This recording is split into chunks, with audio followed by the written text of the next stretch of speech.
Awesome. Well, I'm recording. So, welcome to Everything Marketplaces, where we have marketplace founders, thought leaders, and even some marketplace focused investors on.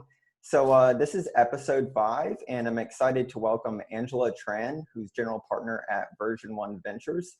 And so, good to have you on, Angela. And maybe if you could just kind of start with a little bit of background, just maybe talking about your experience and kind of how you got into marketplaces. Sure. Thanks for having me, Mike, and to everyone in this awesome community.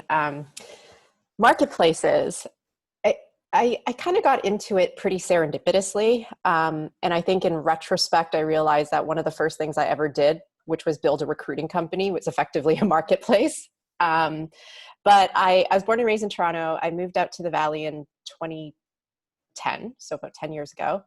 And in 2012, I teamed up with a fellow Canadian, and we decided that we were going to create an education startup where we took the top PhDs in the country, trained them to be data scientists, then placed them at companies like Facebook, Google, LinkedIn, Twitter. And we did this at the time because big data was all the rage. And funny enough, no one calls it big data anymore. But that was kind of my first foray into what a marketplace was, right? We were effectively, most recruiters are, a broker, right? We're kind of in the middle where we're taking supply, right? Whether it's PhDs or developers, et cetera, and connecting them with demand. In this case, all these tech companies that were dealing with an influx of data and needed to figure out who could glean actionable insights from them. And so even in the early stages, we realized that this marketplace, where we could be competitive or actually unique and special, was if we had differentiated supply. So I think most recruiters were going after engineers or developers who had an affinity for math and saying, hey, why don't you become something called a data scientist, right? But I think the challenge there was that, as you know, as you're building your own marketplaces, engineering talent and technical talent is already so scarce, right? So there's no sense in taking someone who can produce production level code and who might have a little bit of an affinity for math and making them into data scientists. So what we thought was, well, is there a unique supply that we can dig or find and kind of retrofit them and place them into tech? So as someone who has a PhD myself and could code in MATLAB, right? I thought, okay, this is probably the perfect example of looking for unique supply. Let's find people like me, right? Who has dealt with big data sets, but has just never really been trained to work in an industrial environment. And so it's funny that I call it industrial because it's really like, tech.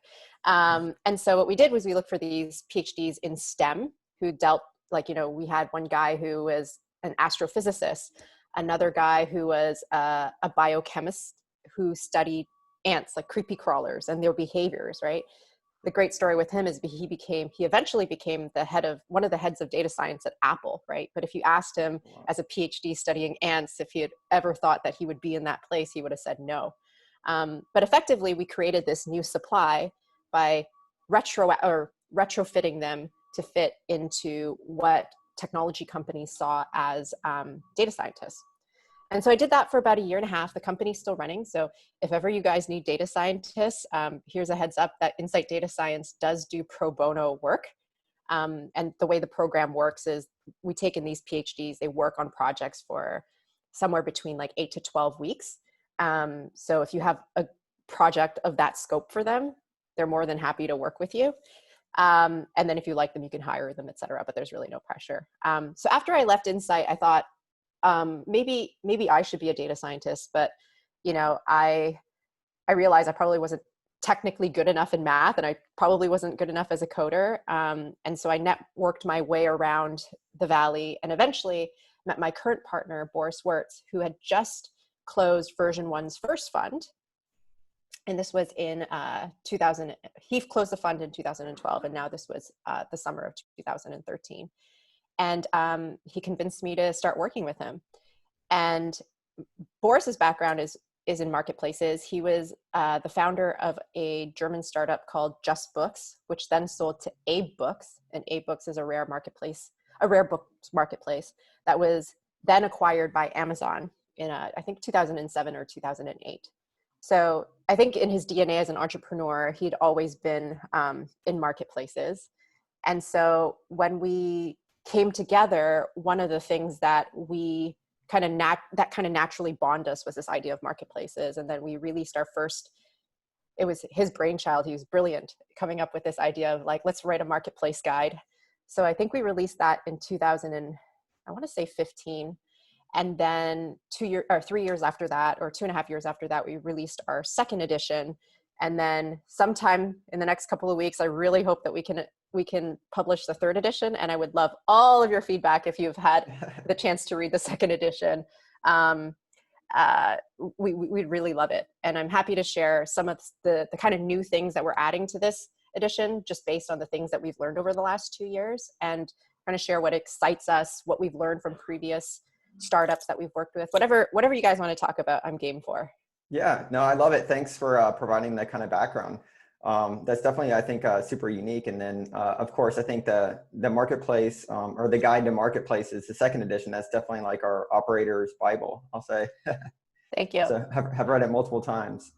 So yeah, so kind of, I guess like talking, jumping into it more, just talking about, your transition from an operator yourself, maybe into venture. I guess like, with those first kind of investments in marketplaces, how did you kind of take your background in data science and kind of apply that to the investments maybe, or kind of be able to help them? Like applying as in evaluating the opportunities? Yeah, I think from applying, from that side. Maybe from the evaluation piece, and then how we can be helpful, which is very much similar given my data background. So in the book, I think if you've seen it, there's a kind of a dashboard on the metrics that matter for us. So I think the way that we like to be helpful, first and foremost, is to make sure that the founders we back really understand the knobs that they can turn and the levers that they can pull to make their marketplace scale, right? So it's really understanding what the inputs are to create a certain amount of output, right? So taking a very data-driven approach. On the flip side, when you do that, that's when investors can really evaluate like the liquidity in your marketplace, the stickiness for suppliers, the stickiness for demand, et cetera. So I think for me in particular, where I feel like I can be most helpful and how I evaluate marketplaces is very much on the data side. Now, what this means though, is it's obviously really hard when you have a pre-seed startup, right?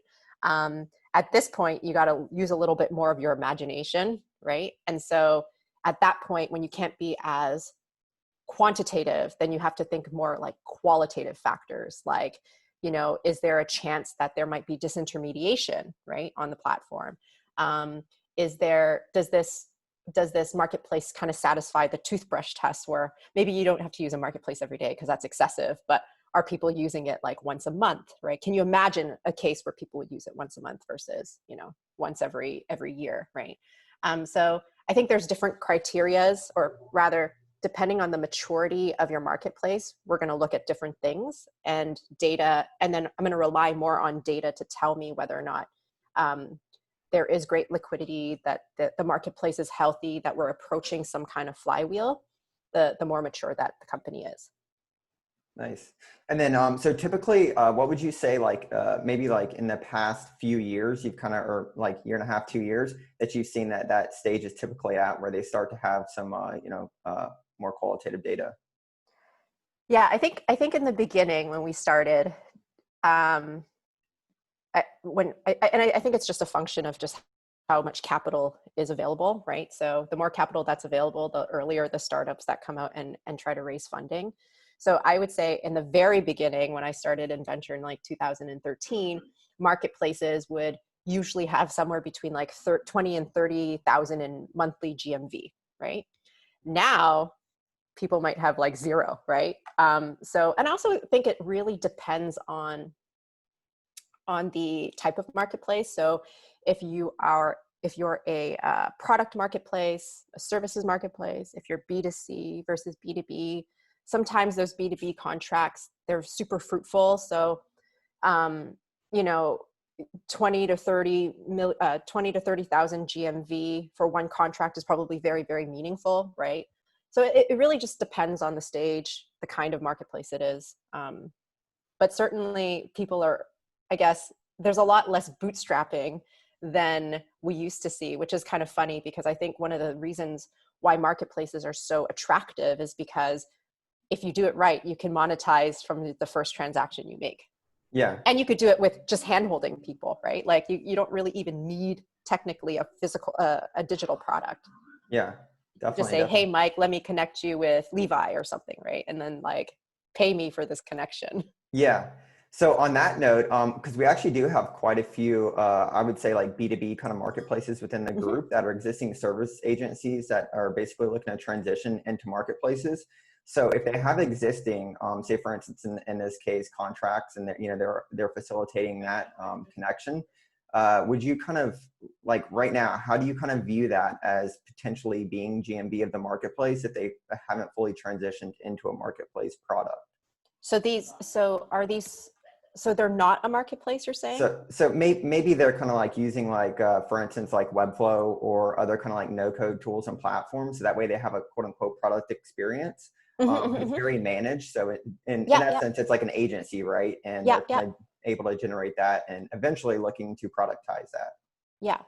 I always wonder about kind of, and this is maybe a little bit philosophical, but I always wonder about how B2B marketplaces will really evolve, whether or not they're going to be as fluid as, say, consumer marketplaces, right, where it's not managed at all. I think right now our position, we haven't spent too much time on services marketplaces, and I'll talk to you about why that is, but Mhm. I think right now we see in the B2B category for at least products, we can imagine that these marketplaces are going to be super verticalized, and they might actually just end up being kind of SaaS, right? To kind of manage your leads with some bit of payment where some of the transactions go through that, right? But not all, because I think with B2B contracts, the AOV is so high that no one wants to give up any rake, right? Yeah. If they can save it, right? I think in services, it's probably not that. I mean, I think in services, um, I don't know why you wouldn't be able to. It probably looks very similar to products, but I think the bigger risk with services is that you have the disintermediation, right? Because Mhm. people working with other people, there's this trust that's being built, right? So if I like working with Mike and I found Mike through the agency, why would I continue to use this agency when I can just work with Mike directly? Yeah. Um, and so that's a little bit different from the B2B product case where there might be like competition around if because things are commodities and there might be competition around price. But I think with people and services, there's something to be said around like trust in the quality of that particular service because people themselves are not commodities. Yeah, definitely. So maybe can we go back to the B2B for Yes. do you guys have any recent investments maybe on that or kind of Mm-hmm. existing portfolio companies you could kind of share more a little bit about Yeah. that? So the one we're going to announce in the next, I think, 2 days is a company Ooh. called Demand Star. I Hmm. know. Yeah, we got the DEM. early scoop Yeah, on that. early scoop. DEMANDSTAR. What they are is they're well, right now they're more SaaS focused, right, than they are a marketplace, but I guess they're a SaaS enabled marketplace. They connect government agencies with suppliers, right? So if government needs to order, I don't know, 100 man covers or whatever, right? Hmm. Or street lights or light bulbs for their county, then they can run their whole RFP process through Demand Star, and all these local or even not local, maybe like the next region over would apply for this opportunity, and then the whole process is just through that platform.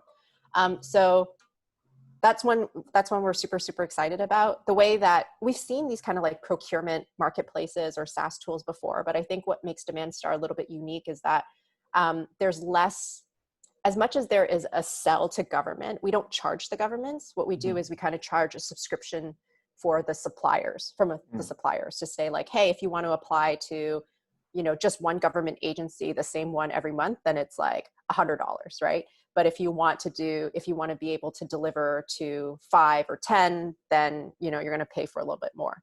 So right now that's how it works. And the company is doing, pretty good for a seed stage / Series A stage SaaS company. But you can imagine, given that even in this early stage, they're already processing about $1 billion. They're not processing, but what we would call capturable GMV, right? Yeah. Potentially, right?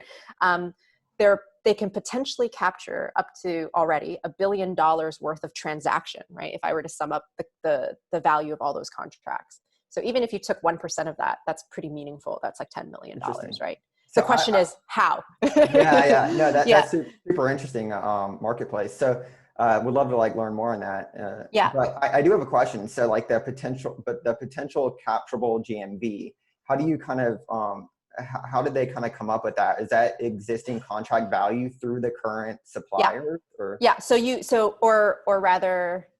would be whatever the government agencies post. So like this is a contract for $100,000 or $600,000, right? So it's the total, it's the sum of all the projects that have been posted by the government agencies. Got it. Right. Which is pretty incredible, right? Yeah. And that's what makes B2B marketplaces so damn attractive, right? Yeah, because they just pump so much through their platform. But the question is, how do you capture that GMV, right? We had one B2B company, which ended up, unfortunately didn't end up scaling, but this is between us, right? They were like masterful fundraisers. And I think back in the day when, maybe like 5 or 6 years ago, like when marketplaces are all the rage, but their traction that they showed was all capturable GMV. But we were not monetizing. Right. So that was really shitty. But, I think so what's funny is even we've seen this with, have you guys heard of Storefront? Yep. Yeah. So Storefront's and also a good example of who used to also use the term like capturable GMV. Right. So I think so in our case, we're very cognizant with DemandStar, like the capturable GMV is $1 billion, but it doesn't mean that we're worth $1 billion, right? Yeah. No. We have to figure out exactly how to capture that. Yeah. So when you're fundraising, if you're building a B2B marketplace, I think capturable GMV is a nice, I guess like potential, right, metric, but keep in mind that it really is vanity. Yeah. So I do have a question on that because I'm actually kind of in conversation with a few founders in the group that might have a question on this soon and ask you. But so to like for that capturable GMV, if they're the marketplace, then are they needing to actually capture that in some form of saying, hey, we're going to get those RFPs on our platform and then we're going to use that to then go after the supply, of course, or like what's a way that for you to say, hey, this is actual like quantifiable, capturable, quote unquote GMV? Yeah. So in the case, so I don't know if I'm going to answer this question completely, but I think what DemandStar does very well is the entire workflow goes through DemandStar. Got it. Right. And so I think the biggest fear is when like the only value that the platform provides is leads. Right. You want to be able to make sure like communication is happening, that all the information that you need to make a decision is on the platform, that people actually spend time on your marketplace or on the platform using the SaaS, right? So the workflow tools are super important. And then it becomes, you can capture that capturable GMV as soon as you introduce payments, right? And there's many ways you can do that. You could do ACH, you could do, Stripe even potentially, I don't even know, right?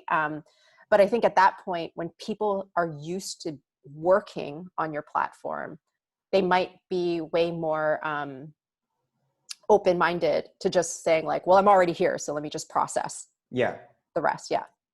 Nice. Yeah. No, thanks for sharing more on that. So that's. So I do have a question. So that was kind of like the B2B, and I think that was super insightful as far as the potentially the capturable GMV. So I do have a question about, because I know you share quite a bit as far as B2B marketplaces, and then network independent value versus network dependent value.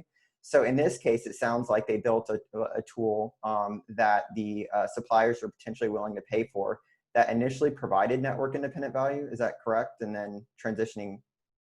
Right. And I mean, I've never used the terms network dependent and network independent. Or so sorry, maybe you could. Yeah, maybe I was kind of confusing that. So basically, like basically starting with a tool that the supply side is willing to pay for. Like kind of stay for the tool and come for the tool, stay for the network Yeah, kind yeah, of thing. that's what I meant. Sorry. Like Chris Dixon's thing. Yeah. Yeah. Yeah. What's funny here is I feel like people are coming for the network, Mm-hmm. right? Or like to actually apply, right? And to run their process, right? And then the added benefit is that so the more like if I have like one or two government agencies and I have all these local suppliers now running and or like applying and putting their proposals in, Mm-hmm. more local governments are going to see, hey, here's this like easy accessible way to get to these suppliers too. So maybe you'll have the adjacent, like if we're in the Bay Area, you know, San Francisco and, you know, Marin might have their be the first two customers, but then Palo Alto and Mountain View are like, hey, well, these local suppliers that are supporting you can also support us, right? So I think in the demand star case, it's really about coming for the network, but the tool forces them to stay. Yeah. Yeah. Because it's kind of the opposite, like you were saying. Got it. Got it. Yeah. Because I kind of wonder too from your, you know, on the investment side, because you like, how do you kind of look at maybe tools that have not transitioned in, you know, the network yet? You know, at what stage do you kind of like look at that and say, hey, here's enough to where we know that that tool does have, you know, the network effect kind of kicking in, or maybe the potential, right? That's a good question. I don't know. I can't think of any company that says like, I'm going to start SaaS and then I'm going to build a network, right? Mm-hmm. And then be successful. I think we're still kind of in that phase, but what we're starting to see more and more of are like SaaS-based companies that, or SaaS-based or like user-generated, like a Yelp as an example, move into marketplaces to find ways to increase their revenue, right? But it's funny, like I haven't, like we run into a lot of companies that position themselves as first like SaaS and then eventually will build that market, but we haven't really seen what that, like those really unfold yet. I think it's still early, right? Because most of the time it's just like, if any, I think the big challenge for investors, because we're not all that sophisticated, right? It's just like, if you come to us and you say like, we're a SaaS enabled marketplace, then we're just like, well, what should we measure you against? Are you SaaS or are you a marketplace? Right. And so, and it's good to have a little bit of both, but I think that, I think it really changes your focus, right? Mm-hmm. Like, are you like, when we're building SaaS, we're kind of more focused on one side than the other, right? When we're building a marketplace, we're obviously thinking about both. So I think in the very early stages, my advice is always like, pick one, but it's hard to say like I'm both. Yeah. Yeah, I think I might be like thinking about it too much just because I've been having so many conversations about it lately. It's like one of those things. But yeah, I definitely, you know, I see on like the operator founder side, like sometimes the founders don't specifically know themselves.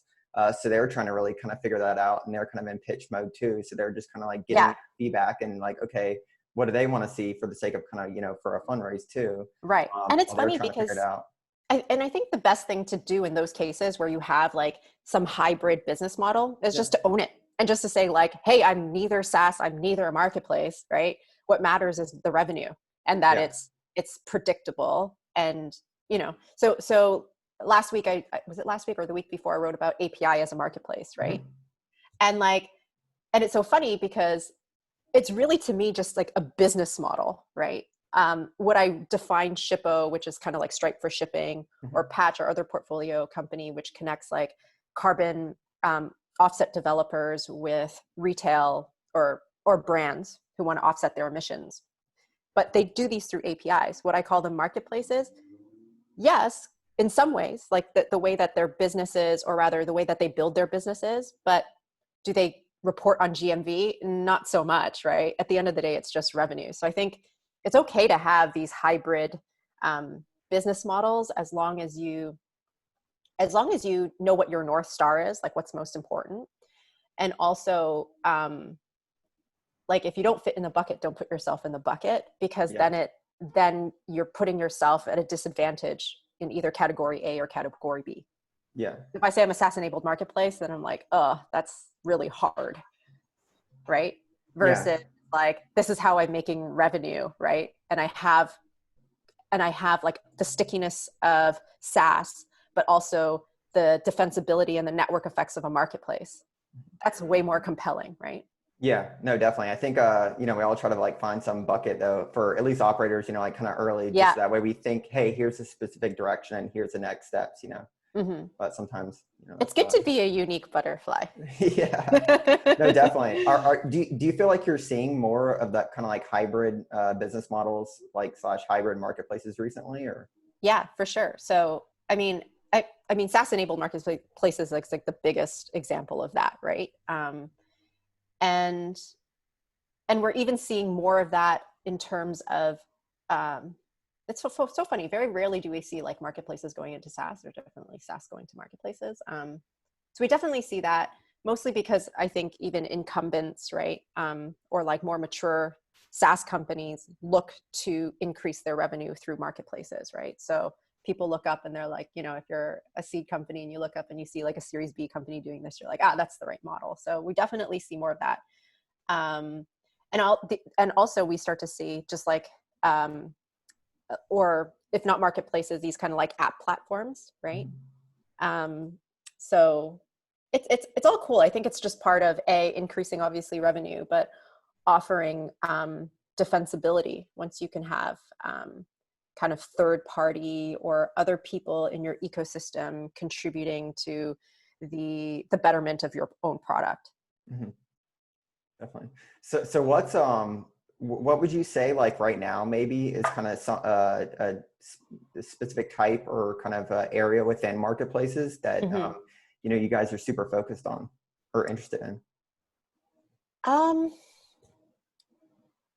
I think a few things. I think it's probably mostly on the B2B side, even though I've been doing a lot more like consumer marketplace stuff. But I think there's still a huge opportunity around B2B marketplaces. Whether they are marketplaces is a different story, right? Versus like being vertical SaaS, as we've discussed.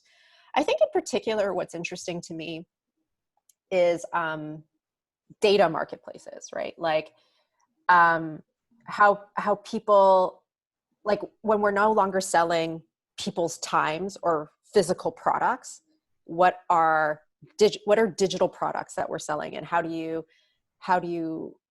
deliver that? How do you monetize that? Especially given that so many companies are now creating so much information, and they might see this as an alternative to augment their revenue as well, Mm-hmm. right? So I don't know what that exactly looks like, but there's been I can't remember what the company was called. There's a company in YC in the last batch called Syndetic, Syndetic.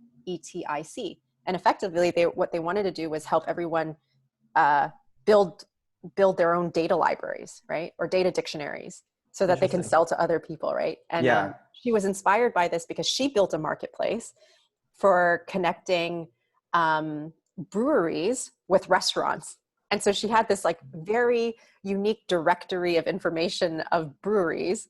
Yeah. And everyone wanted to buy that, and she couldn't figure out how to sell that and keep that up to date, et cetera. So I think that's a very interesting opportunity, is the idea of like selling a commodity, or not even a commodity, selling a product, but one that is digital versus physical, which is what we've been used to seeing. Yeah, no, I think that's super fascinating. And in that example too, I mean, for the right person, that information is kind of Is super worth valuable. a lot. Yeah, Yeah. like a lot. So, right. And yeah. I think about that in the marketplaces that, everyone in this room might be building, right? The amount of information that you're collecting based on like people's interests, like why, like it's like you guys are like Facebook in a way, right? You really get to know what people's behaviors are, and someone's going to find that. Somebody doesn't have to be a crazy big market for it, but someone's going to want that information. And imagine you monetizing on that. That helps tremendously, right? Yeah, I mean, in that standpoint, I think like what would be interesting is that like in essence, every kind of founder within this group almost is trying to become an expert in the space that they're in, and they're typically kind of like super niche. So for instance, like Kyle's doing a marketplace for food trucks, so he's like literally like a food truck expert. Like Tate's doing one for like golf courses for events. So Right. they're all kind of like masters of their own niche. So it would be Imagine really like in the food truck marketplace piece, like the amount of information you can get based on like the sales, right? And like based on location, other people's interests, Mhm. like bigger brands, like big box store brands that are trying, like Starbucks, for example, who's trying to figure out, should I open a Starbucks on this street versus this street? They want that kind of information. Yeah. They just don't even know how to get it, right? And to your point, the more niche it is and the more unique it is, it's almost as it that gives that potential customer who's buying that data a unique advantage Yeah. themselves, right? So I think that's pretty interesting, and it probably lends itself into like the API as a marketplace kind of piece, right? Because Mhm. the best way to provide this data is hopefully in a fire hose, up to date dynamic set versus something that's super static, which is how most data is sold right now. Yeah, Mm-hmm. definitely. So Mm-hmm. I like it. Well, is there I guess to kind of to go to talk a little bit more about from like the investment side, and since there are kind of like quite a few early stage founders in the group that are raising right now, do you have any kind of like maybe kind of I've read a little bit and shared in the group some about like the napkin. Oh, the marketplace Yeah, napkin. Yeah. yeah, that's Yeah. great. Yeah. So Um, is there anything maybe that you want to kind of share on that? um, I think, like I said, I think that's good when you're a little bit farther down the line. I think that the marketplace napkin is probably the most informative when it comes to, hey, you're about to go raise your Series A, right? Because Mhm. the Series A benchmark hasn't really changed that much, right? I would say it's somewhere between like 1 to 2 million in monthly GMV, right? And that number might change based on your take rate. So if you're only taking like 5% versus 20%, then that GMV probably doesn't have to be as high, right? It's just a real kind of relative to your revenue. Um, but like in the early stages, and I alluded to this earlier, it's really just the qualitative things that really matter the most, right? When you're trying to sell someone on your vision. And those things are things like, the frequency, right? The frequency of use, the point on disintermediation that I mentioned, right? One criteria that I really love is the idea of whether or not you're just creating market efficiency versus creating new value. Mm. So, as an example, Uber and Lyft, they they made it not just more efficient for us to get a ride, right? But they also made it possible for so many people to be taxi drivers, right? So in effect, they created a market and they moved money that would have otherwise been spent probably on like public transit or driving yourself around, right, to their own space, right? Versus, I would say, in a marketplace where you might, like a locums tenens marketplace where you're connecting like doctors with hospitals, right? Making that transaction more efficient is valuable, but it doesn't create more doctors and it doesn't create more hospitals, right? So one thing I love to look for is like something that is more than just efficiency. Mhm.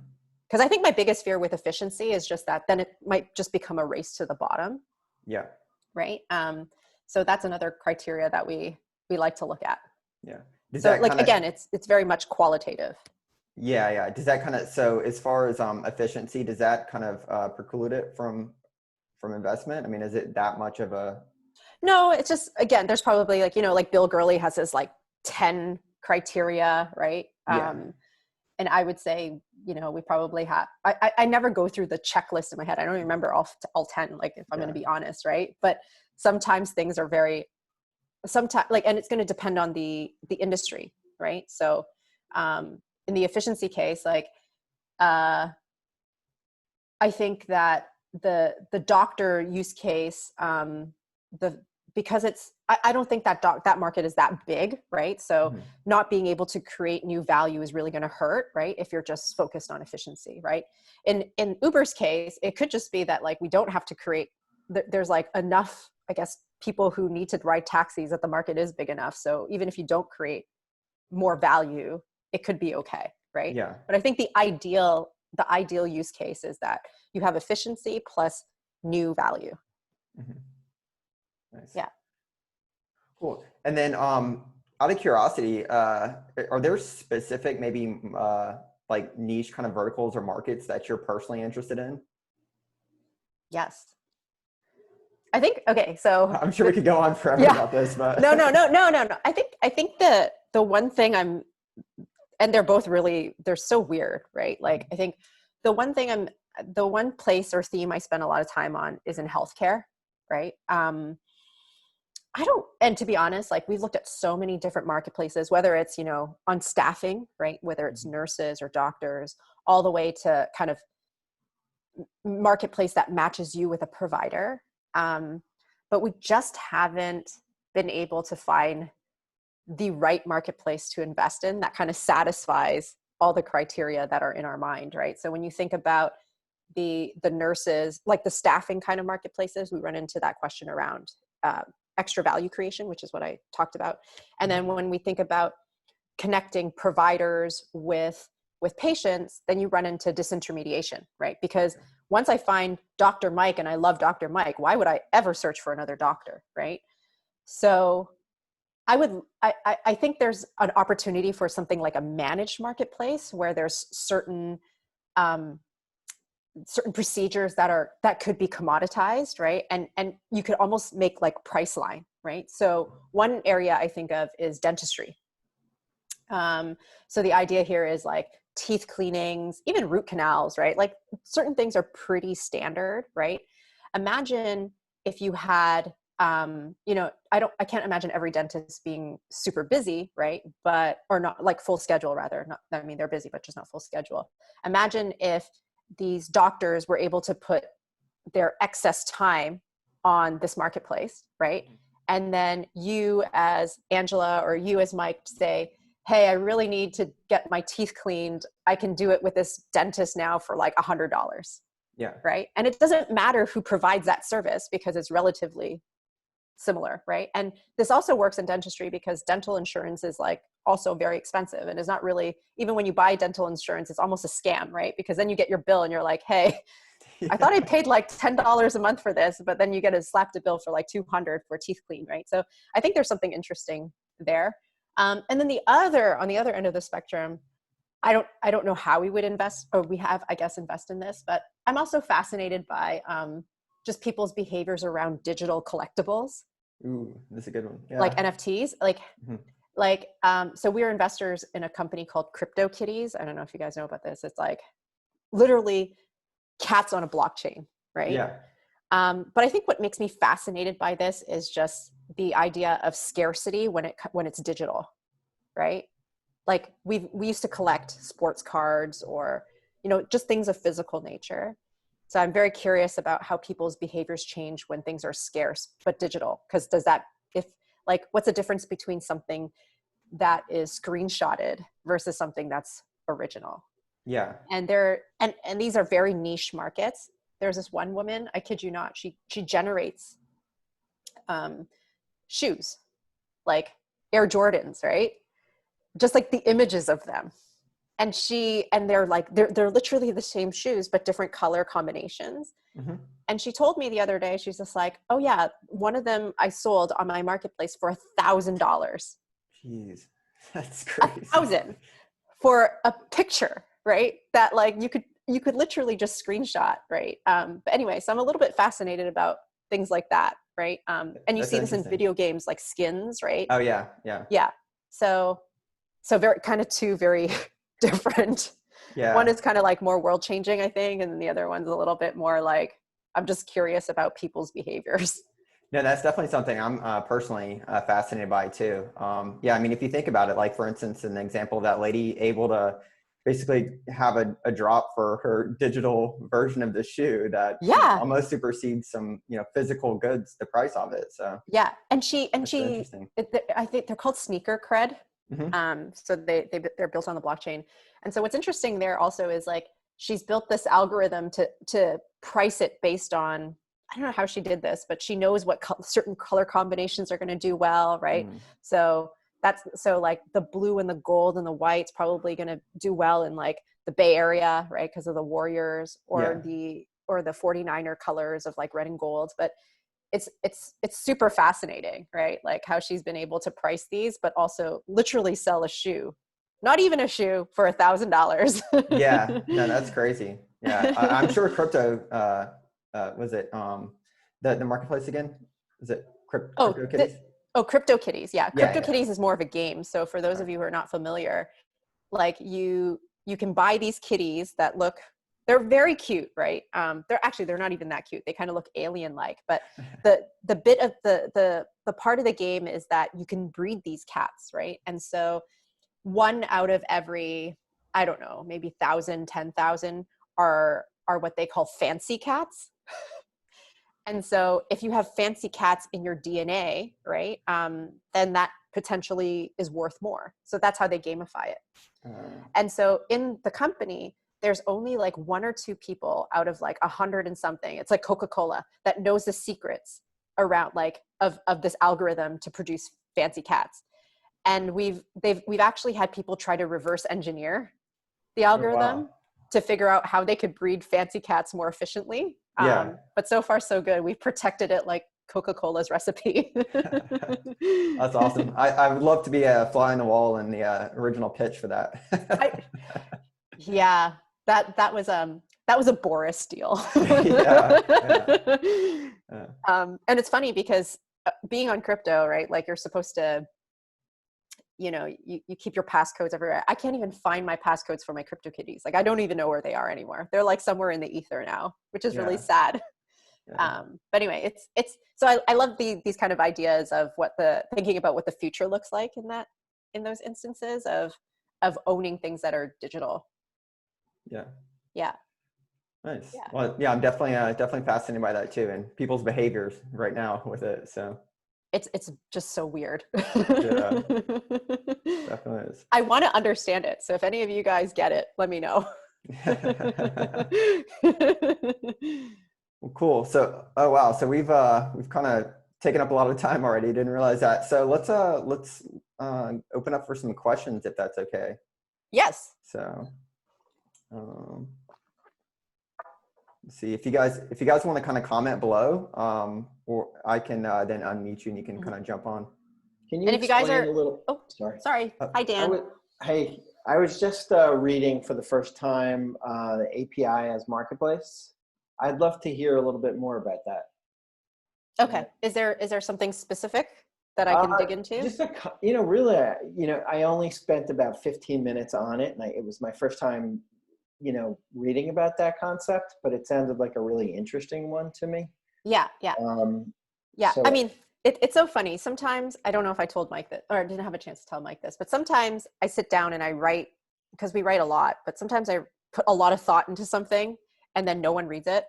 And then other times I put things together, but it has fun buzzwords like API and marketplace. And then suddenly it just like kind of blows up. So this is one of those things, but let me try to best explain this because it's a little bit abstract, right? And it comes back to what we were talking about before, which is sometimes like for me, I just create frameworks on how to kind of like, I don't want to use the word pattern match, but just kind of evaluate opportunities in terms of their business model and defensibility. And so when I think about APIs marketplace is a great example. So I think an API as a marketplace is very similar to, has the best of both components, right? It's similar to a traditional marketplace in that you're connecting suppliers and buyers, right? The major difference is that unlike a traditional marketplace, the transaction is on the application layer, right? So in a marketplace, the buyers and the suppliers recognize and put a lot of faith in the brand and the platform, like the identity, right, of that marketplace. But I think with the API as a marketplace, it sits on the infrastructure layer and is abstracted away from the end users themselves. So as an example of Shippo, right, or kind of Stripe as a marketplace, the product itself is an API, right? So a developer of an e-commerce business would integrate this into their checkout flow. And if the developer wants to give the buyer, rather the the customer the option of who to choose for their carriers to ship their products, they can. But for the most part, people are like kind of default, I'll just trust Shippo's choice. But I think over time, or not even over time, some merchants want to give their customers the choice, right? So the cool thing with Shippo is that Shippo just doesn't say like, here's the end all fit all and you have to just use whatever shipping provider we have, you can choose, right? But for the most part, it's kind of like that decision and that routing is abstracted from the end user. Does that make sense? Yeah. And then so and I use I also use examples of what aren't, right? So in the example of so Postmates has an API, and like Apple or because I know Apple has like a sweet deal with Postmates right now. So every time we order something from the Apple store, you have a Postmates person probably deliver it, and you don't even know that it was someone from Postmates, right? Because Apple just calls that API, right? And the reason why it's not a marketplace, even though you have all these different Postmates, like people picking up the stuff and delivering, like you don't care that it was Angela that delivered or Mike versus Dan, right? So the supply the differentiated supply doesn't matter as much as it does with Shippo. That's my long-winded answer for you. The Shippo example put it together for me. Yeah. Yeah. Well, wait, Angela, Levi here. Hi, Levi. How's it going? So quick question though, because I think if I'm receiving a product or if as I'm buying a product, I don't necessarily care who the person that is, whether it's, UPS or USPS or FedEx, like whoever's delivering the product. And so I'd love to kind of dig in a little further on the weeds on that example. 100%. So you as a customer might not care that it's UPS or USPS or DHL, but you might care about time, right? So USPS might be faster in this particular region than FedEx would be, right? Because you're closer to like a hub or something. So it's rarely about a specific carrier. In Shippo's case, it's more about time and price, and they're related, right? And so that's the difference. It's not that I'm not, and of course that's linked to a specific carrier, but less about like, hey, I want USPS or UPS. Okay, cool. I've got to kind of like pivot the conversation a little. So there's two examples that kind of come to mind as companies that started off as marketplaces and had SaaS-like features. I think in the creator economy. So Patreon is a good example, and Lenny, who's also part of the group, has done a great job in sort of documenting that when they had initially started, they started as a marketplace and then realized that really their value to the creators was more SaaS oriented, but they still had some of those marketplace and those network effects in terms of being able to unify the stream for the customers that subscribe to these to different creators to have sort of this unified experience in their checkout. I'd love for you to talk a little bit or you can kind of highlight the differences there from an investment criteria standpoint on those types of organizations. So whether it's like a Patreon or a Substack, or a Substack where Patreon now is no longer as involved in terms of bringing demand for those creators, but Substack does have like the top 25 paid or the top 25 free for the writers, and so they're sort of issuing, bringing in demand, because I think when it comes to marketplaces and SaaS companies, right, there's that difference of, sometimes the demand is taken out of the equation, and sometimes demand is brought into it. So does Substack have a marketplace element or no? I would say that the marketplace element would be like where folks can be discovered effectively. They have like that homepage where you as a reader can go on there. And from what I've listened to and read lately, it's, I think, things that they're looking to sort of continue to develop, even though primarily the resources are built for, kind of best supporting the creator and helping them monetize their audience through those tools. Yeah. So in Substack's case, it's very much like Medium, right?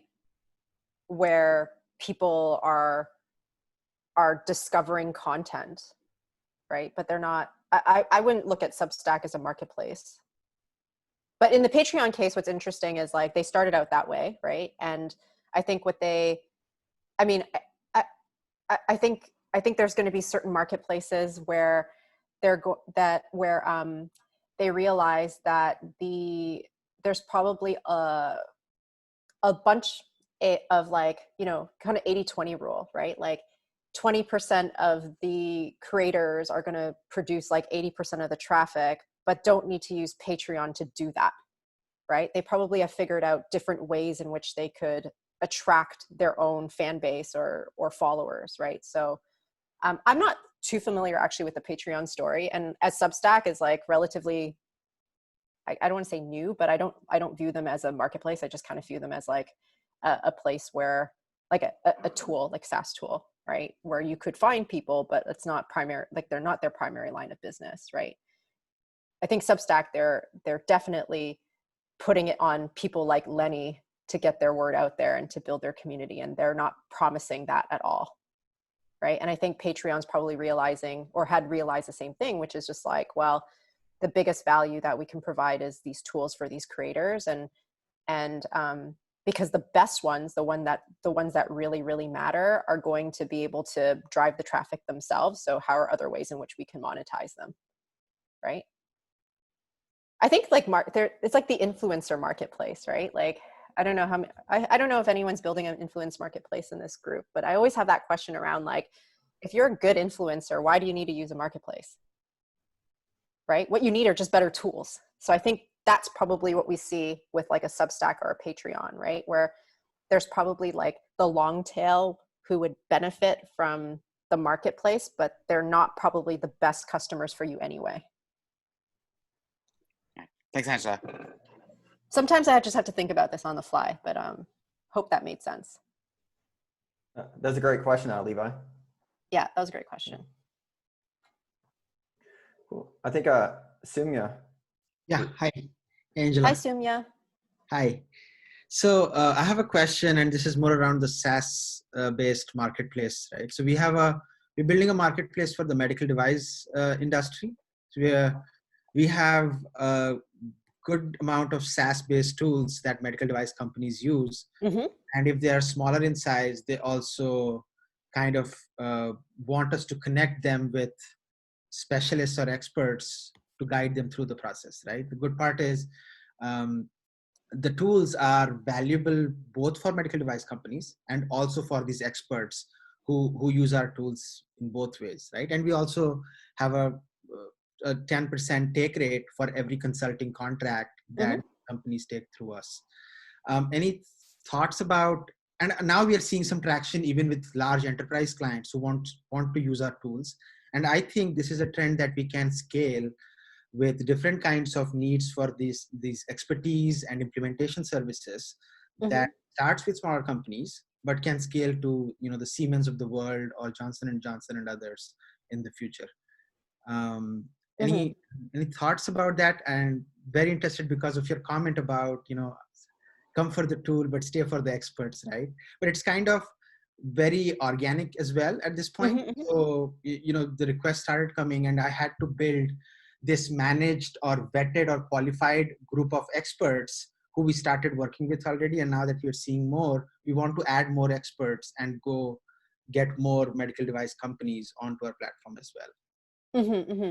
So I think I had flipped it around a little bit with Demand Star. And as I think about one of our other portfolio companies, which is primarily SaaS, but our customer acquisition strategy is a network first in security. So we're just like, hey, you need help assessing your security situation? Let us connect you with one of our experts.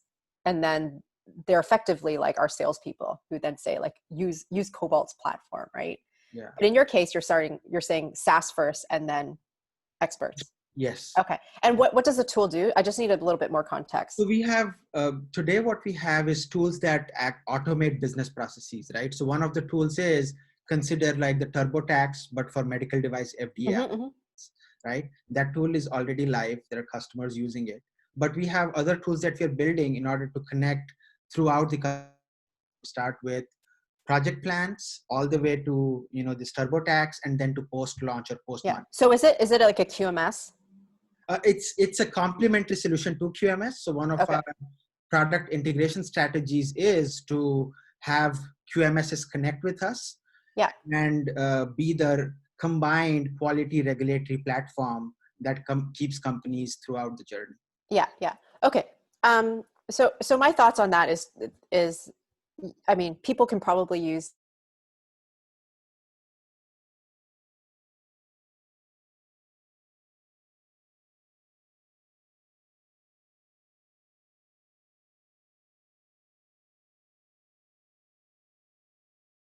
like of top notch, right? Because anything that goes wrong is a direct reflection of people using your product, and you don't want to lose those people, right?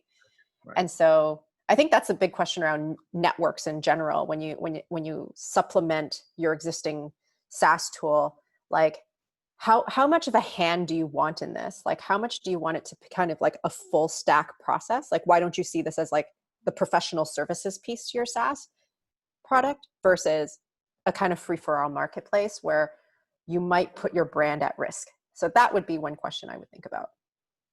So managing it more in terms of the quality of talent we bring in. Yeah. And of course, like everyone would prefer to have the marketplace piece, right? Where you don't have to handhold, right?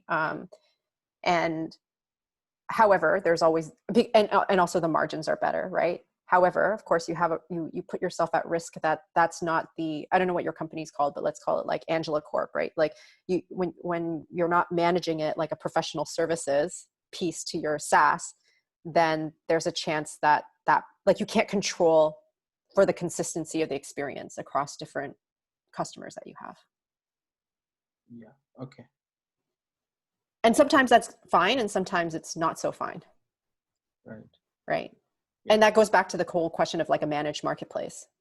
And in some cases, like in our own portfolio company, it's okay, and other times not so okay. Yeah. And we've been able to manage it so far because we've been very selective. We have a criteria. These experts should have spent time with FDA. They should have been in industry for 20 years. So we are starting with only the regulatory consulting part of it right now. And you you talked about the B2B transaction values, and these are typically $10,000 to $20,000 each. Mm-hmm. So definitely there is a need, and I see that we need to somehow be involved in the process so we can manage the customer experience piece of it as well, in order to make sure that people do come back to us for some of these experts, whether or not they're ready to use the tools yet. So again, it just comes down to what's the core of your business, right? So, and how much of that you feel comfortable managing. I spoke to a company, really cool. They're a managed marketplace for connecting potential, like people who want to build their own homes with builders, right? But they're not the builder themselves. So they have to find the best builders. And that's like extremely risky, right? Because they are not the builders themselves, right? So you got to find, and then so the question is like, when do you do the handoff? When is it Mike's problem versus Angela's problem? Yeah. Right. Yeah. But in your case, because it's not core, I think the question is like, how important is this to your business? Yeah. Yeah. Yeah, for sure. And we can talk otherwise. Yeah. Just feel free to reach out. No, that was I'm glad you chimed in there, Sumia. And yeah, thanks for answering that, Angela. So I was actually, when I was asking those questions earlier, or at least just our conversation, he was top of mind in his marketplace because I've been kind of helping him out with it. So cool. There's this is the fun thing about marketplaces. We don't know unless we try, right? Exactly. And then, I won't say that I'm far from an expert. It's just like what we saw. And I'll speak about one more thing around managed marketplaces versus not. We have one portfolio company called Head Out, and which is a marketplace that connects travelers with vendors who have like fun activities to do in a city, right? So if you're in Rome, you can buy tickets. It's kind of like Get Your Guide, right? So when we first invested in the company, it was completely like kind of unmanaged, right? So I could go and buy a ticket to the Vatican or the Colosseum, et cetera. But what we started to see, actually, we got better success the more managed it was. So we, instead of branding this as like Mike's experience versus Angela's experience, because I mean, it's going to be roughly the same. And I don't know how to, I wouldn't want to make my own travelers, like my customers, choose between my experience and Mike's experience when it's probably almost the same. So why don't we brand them as head out experiences, right? And so there's this kind of expectation and consistency, because then head out kind of teaches me and Mike as tour operators what the experience should be, right? And then we got much better retention, second time purchasing for tours, because people knew what to expect. Whereas when we put all the power to the supplier, it was very touch and go. Yeah. Yeah. Which you would never think, right? But this is what I mean. Sometimes it has to be managed and sometimes it doesn't. And you don't know until you try. Right.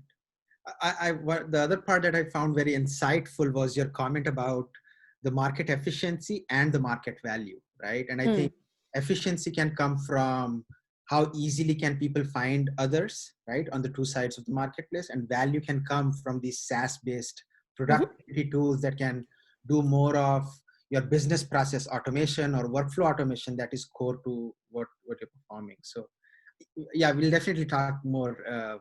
Yeah, feel free to just ping me anytime. Sure. Thanks, Mike, for chiming in too. Yeah. Cool. Well, we're actually out of time, believe it or not. So thank you so much, guys. Yeah. No, thanks everyone. Thanks, Angela. This was I'm just going to leave my awesome. email. Mike knows I'm not like the best at Slack. I will try. But just ping me anytime and say like, hey, we're marketplace people. And Levi knows, like, he reached out to me on Twitter and we chatted. So I'm always happy to provide feedback and be helpful. Awesome.